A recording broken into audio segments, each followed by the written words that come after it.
Halo Sobat Tuhan, hari ini kita ada dan masih hidup dan masih di channel kami. Dan buatlah saya senang dengan mensubscribe ya. Terima kasih. Kita lanjut dengan materi hari ini berkaitan dengan rencana Tuhan memusnahkan kota Sodom dan Gomora. Kita mulai dengan Kejadian pasal 18. Di situ ayat 17 dikatakan, "Berpikirlah Tuhan, apakah aku akan menyembunyikan kepada Abraham apa yang hendak kulakukan ini?" Jadi Tuhan sudah merencanakan untuk memusnahkan kota Sodom dan Gomora karena kejahatannya sudah sampai di ubun-ubun. Sampai di langit, sampai di sorga, informasi tentang kejahatan orang-orang Sodom dan Gomora. Saudara-saudara, ini akan menjadi pelajaran buat kita semua, bahkan seluruh manusia yang ada di muka bumi. Ya, semoga saja. Saudara, kita next ya.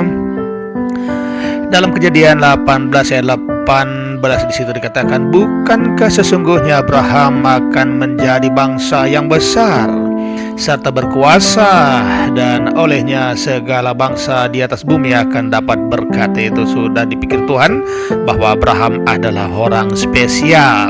Oke, saudara-saudara. Kemudian dalam ayat yang ke-14 dikatakan, "Sebab aku telah memilih dia supaya diperintahkannya kepada anak-anaknya dan kepada keturunannya, supaya tetap hidup menurut jalan yang ditunjukkan Tuhan, dengan melakukan kebenaran, keadilan, dan kejujuran." Jadi saudara-saudara, keturunan Abraham harus hidup menurut hukum-hukum Tuhan. Kita semua adalah keturunannya jika seperti itu.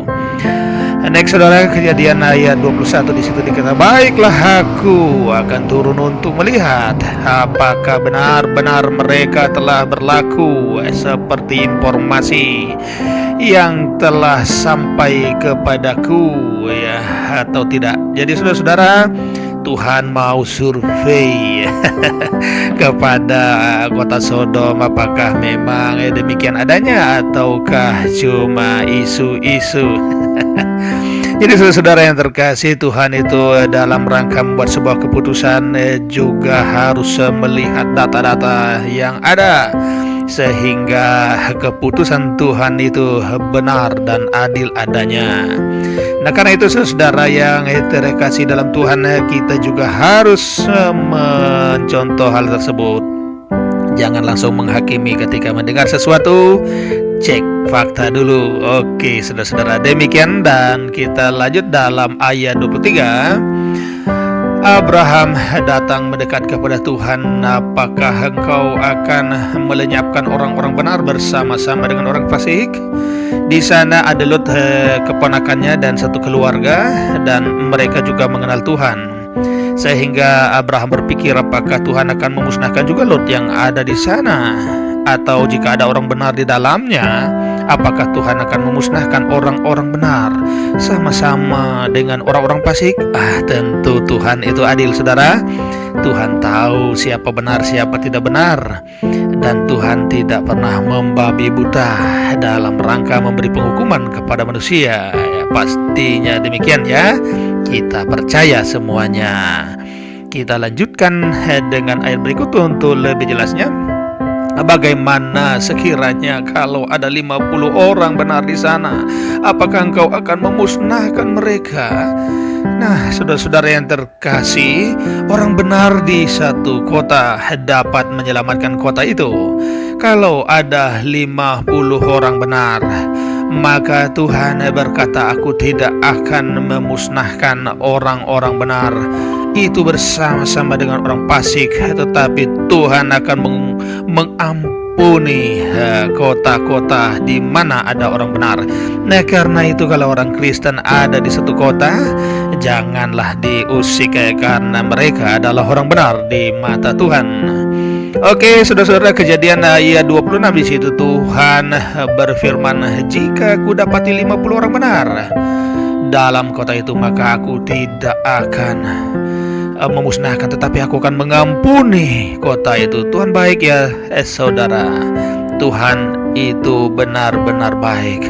Dia akan mengampuni satu kota jika ada 50 orang benar di dalam kota itu. Kemudian Abraham kemudian memberanikan diri menurunkan 45. Bagaimana kalau 40? Ya, bagaimana kalau 30? Bagaimana kalau 20 orang? Jadi Abraham ini bernegosiasi dengan Tuhan. Sekiranya ada yang orang benar di sana, apakah Tuhan juga akan memusnahkan orang-orang benar bersama orang fasik?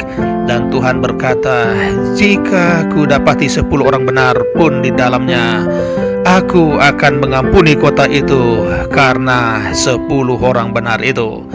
Luar biasa, saudara-saudara. Ternyata orang-orang benar di satu kota sangatlah penting, ya. Kalau tidak ada orang benar, Tuhan akan mengampuninya. Pada part yang kedua kita akan melihat ada berapa orang benar di kota Sodom dan Gomora. Apakah mencapai 10 atau tidak? Oke, saudara-saudara, pelajaran ini jadi pelajaran buat kita, ya, agar supaya bahwa Tuhan itu baik, tetapi Tuhan juga adil dan menghukum setiap kejahatan. Tuhan baik, Ia adalah tempat pengungsian pada waktu kesusahan. Jadi Tuhan itu baik, saudara-saudara. Tuhan siapa itu? Tuhan orang Israel, Tuhan Allah Abraham, ya. Allah di dalam nama Tuhan Yesus. Nah, karena itu carilah Dia. Hanya di dalam Yesus saudara dapat bertemu dengan Tuhan itu. Di luar Tuhan Yesus, saudara bertemu dengan Tuhan lain. Jadi carilah Tuhan Yesus, percaya kepadanya. Karena Allah telah turun ke dalam dunia menjadi serupa dengan manusia untuk menebus dia. Semoga ulasan ini membantu dan Tuhan memberkati saudara semua, dan mari kita memuliakan Tuhan. Haleluya, amin.